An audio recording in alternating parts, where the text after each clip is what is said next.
Hi, my name is Guillermo Quintero, and for today's speech, I'm going to be talking about the Black Lives Matter movement. Did you know that the people of color, especially black individuals and also Hispanics, brown individuals, are often judged and affected by racial profiling and harsher sentencings when incarcerated? The Black Lives Matter, also known as the BLM movement, has made an impact in today's society, highlighting on the issues of racial injustice, police brutality, and the need of social reform. BLM has become a global conversation and about value and dignity of Black lives.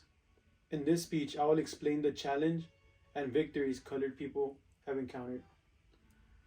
To start, racial injustice is a common problem in today's society. For example, the criminal justice system. There's a huge overpopulation and mass incarcerations of blacks and Hispanics in today's prisons in the United States. Hispanics and blacks tend to get harsher sentencings other than white. Apart from white people. And who knows, in today's society, there's serious racial favoritism and hatred. The second main point, police brutality. Another common problem that the colored people in the world go through is police brutality. The police tend to use a lethal force, and by that, for as an example, there's victims that they get pulled over. Let's say a black person gets pulled over, or a brown person, and they get their hands up.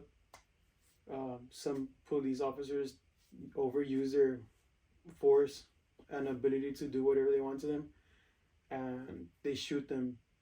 And there's been times where black people tend to just go for their license and registration, and they think they're going for a gun or a weapon, and they just kill an innocent person.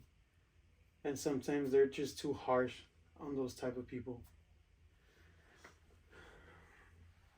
So in today's also society, like there's been a frequency of fatal shootings.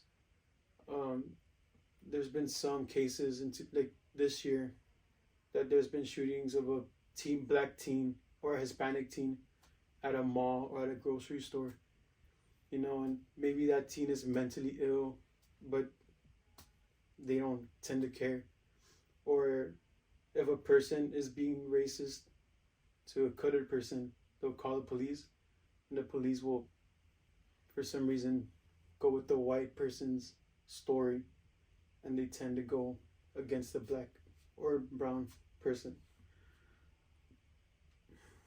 Lastly, as a society, we should change our ways. Some examples are the social reform, such as education equity and accurate representation of black people history. Also, the workforce diversity. By that, I mean, there's times where we're at work, anywhere we're at, and we might have a boss that might be kind of racist. And maybe he tends to like give the racist person more, makes him go through more stuff that's like, it makes him look like a slave, in other words, and he gives more opportunities to a white person. Or another example, like a black person might be working in the company for more than 10 years and he hasn't gotten a promotion, and he gives the white guy that's been working there for 3 years to be in a higher rank than the other person. That's the diversity that a lot of workforces here in the United States go through. And to sum up these three main points, it highlights what the Black Lives Matter movement is all about. In conclusion, the Black Lives Matter, also known as the BLM movement, stands as a powerful voice for those who advocate for equality, originating as a response to racial injustice, police brutality, and social reform. Thank you for your time.